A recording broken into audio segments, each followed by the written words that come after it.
Before I start, look at this shot. That must be one of the nastiest shots I've ever seen. I just had to put this one at the beginning of this video. But anyway, welcome to another episode of the Valorant tips and tricks sent by you series. A series where I show Valorant tips and tricks that you guys send to me. Like always, I'll be giving away a battle pass to a random submission. So if you want the chance to win a battle pass, don't forget to submit your tricks in the MrLowlander Discord server. You can find the link in the description. Now sit back, relax, and let's talk about the first trick. In last episode, I showed that you could jump on boxes with a deadlock barrier. Even though it's a cool mechanic, I thought it was very useless because it's a waste of your ability. However, apparently you can jump way higher than I first thought. In the background you see Epi doing this trick on a few different spots, and because I now know that you can jump on double boxes with this ability, I take my words back. This actually could be a useful mechanic in some situations. There are two things you have to keep in mind though. First of all, even though it's not a game-breaking bug, it's still a bug, so use it at your own risk. And this trick is actually pretty hard to pull off. Here are the instructions. I would recommend to do some practice in a custom game. But when you get good at this mechanic, you can even do some things like this one. But this one is definitely bug abuse. Even your bullets still go straight, so I would not recommend to use this last one. Now let's talk about Neon. As we all know, if you use the Neon ultimate, you can walk, run and slide, and your zoom still goes straight to your crosshair. But what happens when you're on a rope? If you use your ultimate and you're on a rope, your hand will go open, and this means that your zoom isn't straight anymore. I didn't know that, so tip to everyone, don't shoot your ultimate from a zipline, or you'll be like Fred who found it out the hard way. Hey. Player standing. Ouch, Fred, not again. Honestly, when something like this happens in a round, you would probably be very tilted and just want to take a break from Valorant, right? Well, my friends, if this is the case, I got something for you, and that's the sponsor of this video, World of Warships. World of Warships is a free-to-play game based around naval warfare. Because the battles take place in big bodies of water, it requires very different strategies and tactics than other games. This makes World of Warships a perfect game to play with your friends. And I want you to guess, how many types of historical ships do you think you can play with? 100? 200? No, my friends, there are more than 650 historical warships spread across 13 different nations where you can choose from. You can choose from destroyers, cruisers, battleships, aircraft carriers, and even submarines. Each class giving you a different gameplay experience. And the cool thing, all these ships are based around real historical documents and blueprints. World of Warships has a lot of maps, changing weather conditions, nice graphics, you can play together with friends, and the game is constantly evolving with new content every month. So what I would say, try it out today with the link in the description. Like I said, it's completely free, and if you register with the link or use code WARSHIPS, you get a huge free starter pack worth 25 euros. So try it out today, my friends, and now let's continue the video. Let's continue this video with an update from last patch notes. Because I know that a lot of people are too lazy to read those, I'm looking at you, my friend. Here's the trick. If you play Omen and you use your ultimate, you can now interact with things. This means that you could use your ultimate to open and close the doors on Ascent, for example. Cool mechanic, but pretty useless, right? No, my friends. This trick is more useful than you think. And here's why. Did you ever wanted to fake something with Omen and then pick up the spike with your ultimate, but then, oh no, the enemies are standing on your spike, so you can't pick up the spike anymore? A bit like this. Wait!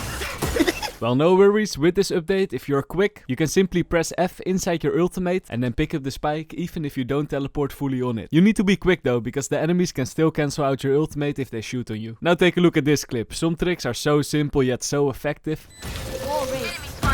One enemy.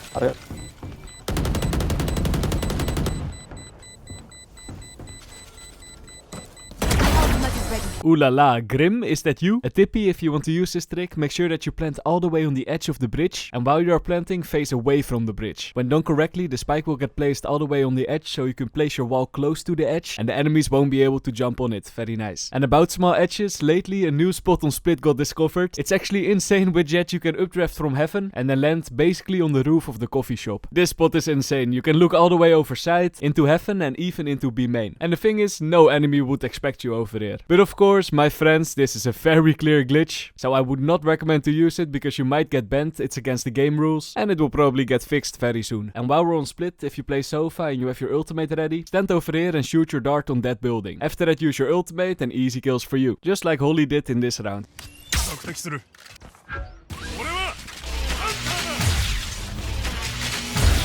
Honestly, this is the perfect example that tricks don't have to be complicated to be good. You don't need any fancy lineups that you probably forget the next day to make kills with Sofa. However, if you do learn them, the kills that you make will look very satisfying.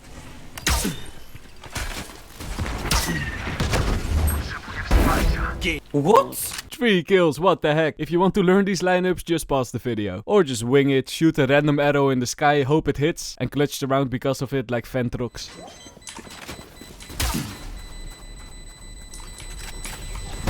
No way! No way! Now let me tell you something about the Clove heal that might save your life. Did you know that if you use the C ability of Clove, you almost get healed instantly? The Reyna Q, for example, heals you a bit slower. So why is this knowledge important? Well, my friends, if you get a kill and then suddenly you get hit, but you're not sure where the enemies are, you can quickly use your C, and that gives you a little more time to find the enemy. Just like Ben did in this clip.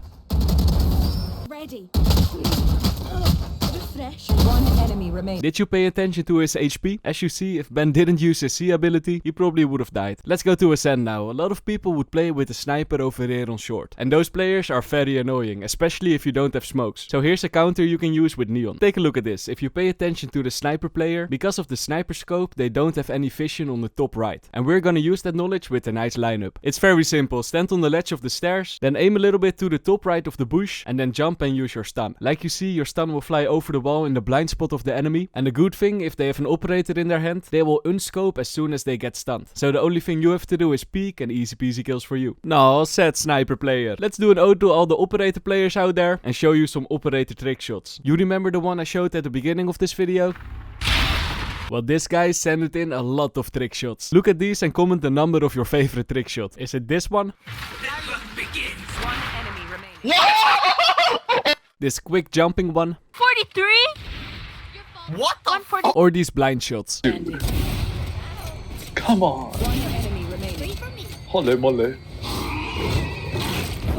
Back to the tricks. A few weeks ago I shared that if Jet uses her updraft through the teleporter, she will keep her momentum and go up. But if she uses her dash through the teleporter, she will lose all her momentum. Well, my friends, although this is true, there's a method you can use that brings the illusion that you will keep your momentum anyway. And that's if you activate your dash, teleport through and immediately press E. Is it a useful mechanic? Maybe for an aggressive mid play. Very dangerous, but you might catch an enemy off guard. And about dangerous tricks, here's a cool one for Chamber. On Sunset, in the pre-round, place your teleporter over here. And as soon as the barriers are going down, walk into middle and jump on the right ledge. Because the barriers on the defender side are closer to middle than on the attacker side, you can jump to the ledge without the enemies knowing it. After that, wait till the enemies peek, get them from an off angle and teleport away. This trick actually didn't got submitted by a viewer, but an enemy got me like this and I thought it was a very cool trick to show in this video. Drop in a smoke. Oh, up left. Oh, what? And here's another trick you can do when the barriers are just going down. On Lotus, did you ever notice these boxes over here? When the barriers are just going down, place your sage ball on these boxes and quickly destroy all the segments on this side of the wall. You probably have enough time, even if the enemies are rushing, you will still destroy it before they are on site. After that, let your teammate Jet jump on the other side of the wall with her ultimate. As you see, you're sadly not able to look over the wall. However, with the Jet ultimate, she can just keep jumping up and down in the hope that the enemies are pushing 3. And when Jet sees the enemies, just woonk woonk woonk, easy kills. Now let's go to Breeze. Did you ever hear about this head glitch spot? If you are certain that all the enemies are either in elbow or B main, a thing you can do is push mid a little bit and stand on this wooden crate. And when you do that, you have a nasty head glitch spot towards elbow. Like I said, only use this trick if you know where the enemies are because you are standing a bit in the open. But if you do it correctly, you can get some easy kills. And while we're on Breeze, here's a nice viper wall you can use to take a side. It's not that hard. On middle, stand against the pillar and use your wall so it just crosses stairs and the container. Now when you activate it, of course it blocks off middle, but you're also able to jump on these boxes without the enemies noticing it. It's a bit of a risky trick, but the wall is defending you, and when it comes down, easy kill on that stairs player. Toxin screen down. One enemy. And that, my friends, was the last trick of this video. If you're still watching at this moment and you didn't already, please subscribe to the channel. It really helps with the algorithm. Thank everybody for submitting their tricks. I hope you learned something and I see you guys in the next one. Peace.